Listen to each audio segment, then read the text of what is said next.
ಇದು ಐಫೋನ್ 17.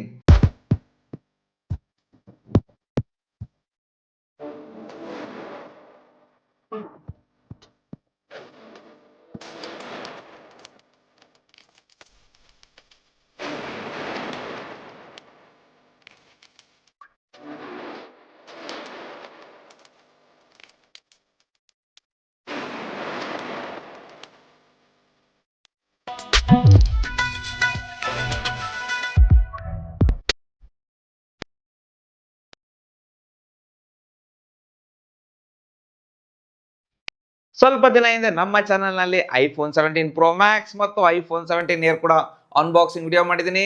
ಈಗ ಐಫೋನ್ 17 ಕೂಡ ಅನ್ಬಾಕ್ಸಿಂಗ್ ಮಾಡ್ತಾ ಇದ್ದೀನಿ. ನಿಮಗೆ ಐಫೋನ್ 17 ಪ್ರೋ ವಿಡಿಯೋ ಬೇಕಾದ್ರೆ ಕಮೆಂಟ್ ಮಾಡಿ, ಅದನ್ನು ಅನ್ಬಾಕ್ಸಿಂಗ್ ಮಾಡ್ತೀನಿ.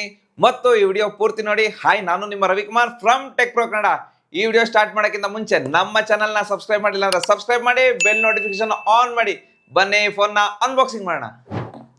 ಡೈರೆಕ್ಟ್ ಆಗಿ ಓಪನ್ ಮಾಡ್ತಾ ಇದ್ದಂಗೆ ನಮಗೆ ಫೋನ್ ಸಿಗ್ತಾ ಇದೆ.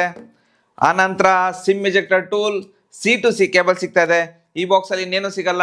ನೀವೊಂದು ಅಡಾಪ್ಟರ್ ತೊಗೊಬೇಕು, ಪ್ರೀಮಿಯಂ ಗ್ಲಾಸ್ ಹಾಕ್ಸ್ಕೊಳ್ಬೇಕು, ಪೌಚು ನೀವೇ ಕೊಂಡ್ಕೊಬೇಕು, ಇಷ್ಟೇ. ಈಗ ಇದರ ಡಿಸೈನ್ ಬಗ್ಗೆ ಮಾತಾಡೋದಾದ್ರೆ ಈ ಫೋನ್ ತುಂಬಾ ಪ್ರೀಮಿಯಂ ಆಗಿದೆ, ತುಂಬಾ ಚೆನ್ನಾಗಿದೆ, ಕಾಂಪ್ಯಾಕ್ಟ್ ಸೈಜ್ ಇದೆ, ಇದರ ಲುಕ್ ಚೆನ್ನಾಗಿದೆ, ಡಿಫ್ರೆಂಟ್ ಫ್ಲಾಗ್ಶಿಪ್ ಲೆವೆಲ್ ಫೀಲ್ ಕೊಡುತ್ತೆ. ಇನ್ನು ಇದರ ಬಾಕ್ಸಿಂಗ್ ಡಿಸೈನ್ ನ ಹೊಂದಿದೆ, ರೌಂಡೆಡ್ ಕಾರ್ನರ್ಸ್ ಇದೆ, ಇನ್ ಹ್ಯಾಂಡ್ ಫೀಲ್ ಚೆನ್ನಾಗಿದೆ, ಗ್ರಿಪ್ ಚೆನ್ನಾಗಿದೆ. ಈ ಫೋನ್ ನ ಬ್ಯಾಕ್ ನಲ್ಲಿ ಗ್ಲಾಸ್ ಫಿನಿಶಿಂಗ್ ನ ಹೊಂದಿದೆ. ಇದಕ್ಕೆ ಸೆರಾಮಿಕ್ ಶೀಲ್ಡ್ ಪ್ರೊಡಕ್ಷನ್ ಸಿಗ್ತಾ ಇದೆ. ಇದರ ಫ್ರೇಮ್ ಅಲ್ಯೂಮಿನಿಯಂ ಇಂದ ಮಾಡಲಾಗಿದೆ. ಇದರ ಬಿಲ್ಡ್ ಕ್ವಾಲಿಟಿ ತುಂಬಾ ಚೆನ್ನಾಗಿದೆ, ಬೇಗ ಡ್ಯಾಮೇಜ್ ಆಗಲ್ಲ. ಮತ್ತು ಈ ಫೋನ್ ಜಸ್ಟ್ 196 ಗ್ರಾಮ್ಸ್ weight ಇದೆ ಮತ್ತು 8 mm ಥಿಕ್ನೆಸ್ ನ ಹೊಂದಿದೆ. ಈ ಫೋನ್ ಲೈಟ್ ವೇಟ್ ಫೀಲ್ ಕೊಡುತ್ತೆ. ಈ ಫೋನ್ ಲೈಟ್ ವೇಟ್ ಡಿಸೈನ್ ನ ಹೊಂದಿದೆ ಮತ್ತು ಈ ಫೋನ್ 5 ಕಲರ್ ಅಲ್ಲಿ ಲಾಂಚ್ ಆಗ್ತಾ ಇದೆ. ಈಗ ನಮ್ಮ ಹತ್ರ ಇರೋದು ಲ್ಯಾವೆಂಡರ್. ಇನ್ನು ಉಳಿದ ಕಲರ್ ನೋಡೋದಾದ್ರೆ ಸೇ ಗ್ರೀನ್, ಮಿಡ್ ಬ್ಲೂ, ವೈಟ್ ಮತ್ತು ಬ್ಲಾಕ್. ಈ 5 ಕಲರ್ ಅಲ್ಲಿ ಗ್ಲಾಸ್ ಫಿನಿಶಿಂಗ್ ಇರುತ್ತೆ. ಈ ಕಲರ್ಸ್ ಅಲ್ಲಿ ನಿಮ್ಗೆ ಯಾವ ಕಲರ್ ಇಷ್ಟ ಆಯ್ತು ಅಂತ ಕಮೆಂಟ್ ಮಾಡಿ ಹೇಳಿ. ಇನ್ನು ಈ ಫೋನ್ ನ ಕೆಳಗಡೆ ಸ್ಪೀಕರ್ ಇದೆ, ಟೈಪ್ ಸಿ ಚಾರ್ಜಿಂಗ್ ಪೋರ್ಟ್ ಇದೆ, ಮೈಕ್ರೋಫೋನ್ ಇದೆ. ಇನ್ನು ಲೆಫ್ಟ್ ಹ್ಯಾಂಡ್ ಸೈಡ್ ನಲ್ಲಿ ವಾಲ್ಯೂಮ್ ಬಟನ್ ಇದೆ, ಸಿಮ್ ಕಾರ್ಡ್ ಸ್ಲಾಟ್ ಇದೆ. ಇನ್ನು ರೈಟ್ ಹ್ಯಾಂಡ್ ಸೈಡ್ ನಲ್ಲಿ ಪವರ್ ಬಟನ್ ಮತ್ತು ಕ್ಯಾಮ್ರಾ ಕಂಟ್ರೋಲರ್ ಬಟನ್ ಇದೆ. ಈ ಫೋನ್ ನಲ್ಲಿ ಡ್ಯೂಯಲ್ ಸ್ಪೀಕರ್ ಸಿಗ್ತಾ ಇದೆ. ಇದರ ಸೌಂಡ್ ಕ್ವಾಲಿಟಿ ತುಂಬಾ ಚೆನ್ನಾಗಿದೆ, ಜೋರಾಗಿ ಕೇಳುತ್ತೆ. ಇದನ್ನ ನೀವೇ ಕೇಳಿ.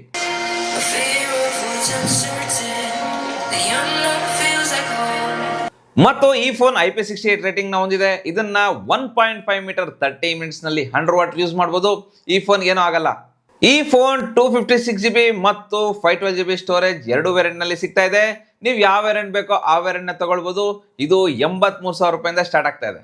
ಇನ್ನು ಇದರ ಡಿಸ್ಪ್ಲೇ ಬಗ್ಗೆ ಮಾತಾಡೋದಾದ್ರೆ ಇದರಲ್ಲಿ 6.3 inches LTPO super retina XDR display ಸಿಗ್ತಾ ಇದೆ. ಈ display HDR10+ Dolby vision support ಮಾಡುತ್ತೆ. 120 Hz pro motion refresh rate ಇದೆ. ಇದು ಸ್ಮೂತ್ ಆಗಿ ವರ್ಕ್ ಆಗುತ್ತೆ. ಇದರಲ್ಲಿ 3000 ನೀಟ್ ಪೀಕ್ ಬ್ರೈಟ್ನೆಸ್ ಸಿಗುತ್ತೆ. ಇದರ ಡಿಸ್ಪ್ಲೇ ತುಂಬಾ ಬ್ರೈಟ್ ಆಗಿದೆ, ಔಟ್ಡೋರ್ ನಲ್ಲಿ ಚೆನ್ನಾಗಿ ಕಾಣುತ್ತೆ. ಮತ್ತು ಈ ಫೋನ್ ಅಲ್ಲಿ ತುಂಬಾ ಕಂಟೆಂಟ್ ನ ಪ್ಲೇ ಮಾಡಿ ನೋಡಿದೀನಿ. ಕಲರ್ಸ್ ಚೆನ್ನಾಗಿದೆ, ವಿವಿಡ್ ಆಗಿ ಬರುತ್ತೆ, ಡೀಪ್ ಬ್ಲಾಕ್ ಚೆನ್ನಾಗಿ ಕಾಣಿಸುತ್ತೆ. ಜಾಸ್ತಿ ಕಂಟೆಂಟ್ ನೋಡೋರಿಗೆ ಈ ಫೋನ್ ಇಷ್ಟ ಆಗುತ್ತೆ. ಈ ಡಿಸ್ಪ್ಲೇ ತುಂಬಾ ಪ್ರೀಮಿಯಂ ಆಗಿದೆ.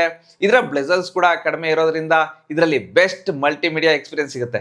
ಈಗ ಇದರ ಪರ್ಫಾರ್ಮೆನ್ಸ್ ಬಗ್ಗೆ ಮಾತಾಡೋಣ. ಇದರಲ್ಲಿ A19 ಫ್ಲಾಗ್ಶಿಪ್ ಪ್ರೊಸೆಸರ್ ಸಿಗ್ತಾ ಇದೆ. ಈ ಪ್ರೊಸೆಸರ್ ತುಂಬಾ ಪವರ್ಫುಲ್ ಆಗಿದೆ.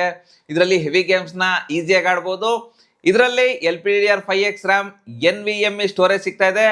ಎಲ್ಲಾನು ಫ್ಲಾಗ್ಶಿಪ್ ಲೆವೆಲ್ ಅಲ್ಲೇ ಸಿಗ್ತಾ ಇದೆ. ಇದರಲ್ಲಿ 20 lakh ಪ್ಲಸ್ ಆಂಟಿಟ್ಯೂಡ್ ಸ್ಕೋರ್ ಇದೆ. ಮತ್ತು ಈ ಫೋನ್ ಜಾಸ್ತಿ ಹೀಟ್ ಆಗಲ್ಲ. ಸ್ವಲ್ಪ ಹೀಟ್ ಆದ್ರೂ ಇದು ಬೇಗ ಕೂಲ್ ಆಗುತ್ತೆ. ಯಾಕಂದ್ರೆ ಇದರಲ್ಲಿ ನಿಮಗೆ ಸಿಗುತ್ತೆ VC ಕೂಲಿಂಗ್ ಸಿಸ್ಟಮ್. ಇದರಿಂದ ಫೋನ್ ಜಾಸ್ತಿ ಹೀಟ್ ಆಗಲ್ಲ. ಮತ್ತು ಈ ಫೋನ್ ಅಲ್ಲಿ ನಾನು ಗೇಮ್ಸ್ ಆಡಿದ್ದೀನಿ. ನನ್ನ ಗೇಮಿಂಗ್ ಎಕ್ಸ್ಪೀರಿಯನ್ಸ್ ಚೆನ್ನಾಗಿತ್ತು. BGM ನಲ್ಲಿ ಸ್ಮೂತ್ ಆಪ್ಷನ್ ಅಲ್ಲಿ ಎಕ್ಸ್ಟ್ರೀಮ್ ಗ್ರಾಫಿಕ್ ನ ಇಡಬಹುದು. ಅಂದ್ರೆ 60 FPS ಗೇಮಿಂಗ್ ಸಪೋರ್ಟ್ ಸಿಗುತ್ತೆ. ಈ ಫೋನ್ ಗೇಮಿಂಗ್ ಗೋಸ್ಕರ ಬೆಸ್ಟ್ ಫೋನ್ ಅಂತಾನೆ ಹೇಳ್ಬೋದು.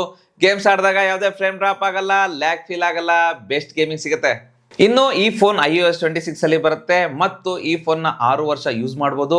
ಇದರ UI ಚೆನ್ನಾಗಿದೆ, ತುಂಬಾ ಸ್ಮೂತ್ ಆಗಿ ವರ್ಕ್ ಆಗುತ್ತೆ, ಆನಿಮೇಷನ್ ಚೆನ್ನಾಗಿದೆ, ಕ್ಲೀನ್ UI ಸಿಗುತ್ತೆ. ಇದರಲ್ಲಿ ಸ್ವಲ್ಪ AI ಫೀಚರ್ಸ್ ಕೂಡ ಸಿಗುತ್ತೆ. ಇನ್ನು ಇದರ ಕ್ಯಾಮ್ರಾ ಬಗ್ಗೆ ಹೇಳ್ತೀನಿ ಬನ್ನಿ. 48MP OS ಮೇನ್ ಕ್ಯಾಮ್ರಾ ಇದೆ. ಎರಡನೇದು 48MP ಅಲ್ಟ್ರಾ ವೈಡ್ ಕ್ಯಾಮ್ರಾ ಸಿಗುತ್ತೆ. ಇದರಲ್ಲಿ ಮ್ಯಾಕ್ಸಿಮಮ್ 4K ವಿಡಿಯೋ 60 FPS ನಲ್ಲಿ ತೆಗಿಬಹುದು. ವಿಡಿಯೋಸ್ ಕ್ವಾಲಿಟಿ ನೆಕ್ಸ್ಟ್ ಲೆವೆಲ್ ಅಂತಾನೆ ಹೇಳ್ಬೋದು. ತುಂಬಾ ಚೆನ್ನಾಗಿ ಬರುತ್ತೆ, ಸ್ಟೇಬಲ್ ವಿಡಿಯೋಸ್ ಬರುತ್ತೆ, 10x ಝೂಮ್ ವಿಡಿಯೋ ಮಾಡ್ಬೋದು. Dolby vision HDR+ video support ಮಾಡುತ್ತೆ. ಮತ್ತು ಈ ಫೋನ್ ಅಲ್ಲಿ ಮ್ಯಾಕ್ಸಿಮಮ್ 10x ಝೂಮ್ ಮಾಡ್ಬೋದು. ಫೋಟೋ ಕ್ವಾಲಿಟಿ ಚೆನ್ನಾಗಿದೆ, ಸ್ಕಿನ್ ಟೋನ್ ಚೆನ್ನಾಗಿ ಬರುತ್ತೆ, ಕಲರ್ಸ್ ವಿವಿಡ್ ಆಗಿ ಬರುತ್ತೆ, ಡೀಟೇಲ್ಸ್ ತುಂಬಾ ಚೆನ್ನಾಗಿದೆ, ಲೈಟ್ ಕಂಟ್ರೋಲ್ ಚೆನ್ನಾಗಿದೆ ಮತ್ತು ಪೋರ್ಟ್ರೇಟ್ ಫೋಟೋಸ್ ಕೂಡ ಚೆನ್ನಾಗಿ ಡೀಟೇಲಿಂಗ್ ಆಗಿ ಬರುತ್ತೆ, ಬ್ಯಾಕ್ ಗ್ರೌಂಡ್ ಚೆನ್ನಾಗಿ ಬ್ಲರ್ ಆಗುತ್ತೆ ಮತ್ತು ಫ್ರಂಟ್ ಅಲ್ಲಿ 18MP ಸೆಲ್ಫಿ ಕ್ಯಾಮ್ರಾ ಕೂಡ ಸಿಗುತ್ತೆ. ಇದರಲ್ಲಿ 4K 60fps ವಿಡಿಯೋ ತೆಗಿಬಹುದು. ವಿಡಿಯೋ ಕ್ವಾಲಿಟಿ ತುಂಬಾ ಚೆನ್ನಾಗಿದೆ, ಸೆಲ್ಫಿ ಫೋಟೋಸ್ ಕೂಡ ಚೆನ್ನಾಗಿ ಬರುತ್ತೆ, ಸ್ಕಿನ್ ಟೋನ್, ಲೈಟ್ ಕಂಟ್ರೋಲ್ ಎಲ್ಲಾನು ಚೆನ್ನಾಗಿದೆ. ಈ ಫೋನ್ ನ ಬೆಸ್ಟ್ ಕ್ಯಾಮ್ರಾ ಫೋನ್ ಅಂತಾನೆ ಹೇಳ್ಬೋದು. ಇನ್ನು ಇದರ ಬ್ಯಾಟರಿ ಕಡೆ ಬಂದ್ರೆ ಇದರಲ್ಲಿ ಎಷ್ಟು mAh ಬ್ಯಾಟರಿ ಇದೆ ಅಂತ ಆಪಲ್ ನವರು ಡಿಕ್ಲೇರ್ ಮಾಡಿಲ್ಲ ಮತ್ತು ಇದು 40 ವಾಟ್ಸ್ ಫಾಸ್ಟ್ ಚಾರ್ಜಿಂಗ್ ಸಪೋರ್ಟ್ ಮಾಡುತ್ತೆ ಮತ್ತು 25 ವಾಟ್ಸ್ ವೈರ್ಲೆಸ್ ಚಾರ್ಜಿಂಗ್ ಕೂಡ ಸಪೋರ್ಟ್ ಮಾಡುತ್ತೆ. ಇದು 0 to 100% 1 ಅವರ್ ಅಲ್ಲಿ ಫುಲ್ ಚಾರ್ಜ್ ಆಗುತ್ತೆ. 1 ಡೇ ಫುಲ್ ಬ್ಯಾಟರಿ ಬ್ಯಾಕಪ್ ಆರಾಮಾಗಿ ಬರುತ್ತೆ. ಮತ್ತು ಇದರ ಕನೆಕ್ಷನ್ ಕಡೆ ಬಂದ್ರೆ ಇದರಲ್ಲಿ ಮಲ್ಟಿಪಲ್ 5G ಬ್ಯಾಂಡ್ ಸಿಗುತ್ತೆ, ವೈಫೈ 7 ಇದೆ, ಬ್ಲೂಟೂತ್ 6 ಮತ್ತು NFC ಸಪೋರ್ಟ್ ಕೂಡ ಇದೆ. ಅಗತ್ಯ ಇರೋ ಎಲ್ಲಾ ಕನೆಕ್ಷನ್ ಸಿಗುತ್ತೆ. ಸೊ ಈ ಫೋನ್ ಚೆನ್ನಾಗಿದೆ, ಇದರಲ್ಲಿ ಬೆಸ್ಟ್ ಕ್ಯಾಮ್ರಾ ಇದೆ ಮತ್ತು ಬೆಸ್ಟ್ ಪರ್ಫಾರ್ಮೆನ್ಸ್ ಕೊಡುತ್ತೆ. ಈ ಫೋನ್ ತಗೊಳ್ಬಹುದು ಮತ್ತು ಈ ಫೋನ್ ಬಗ್ಗೆ ನಿಮ್ಗೆ ಏನಿಸ್ತು ಅಂತ ಕಮೆಂಟ್ ಮಾಡಿ, ಈ ವಿಡಿಯೋ ಲೈಕ್ ಮಾಡಿ, ನಮ್ಮ ಚಾನೆಲ್ ನ ಸಬ್ಸ್ಕ್ರೈಬ್ ಮಾಡಿ. Ravikumar signing off. Thank you, ಧನ್ಯವಾದಗಳು.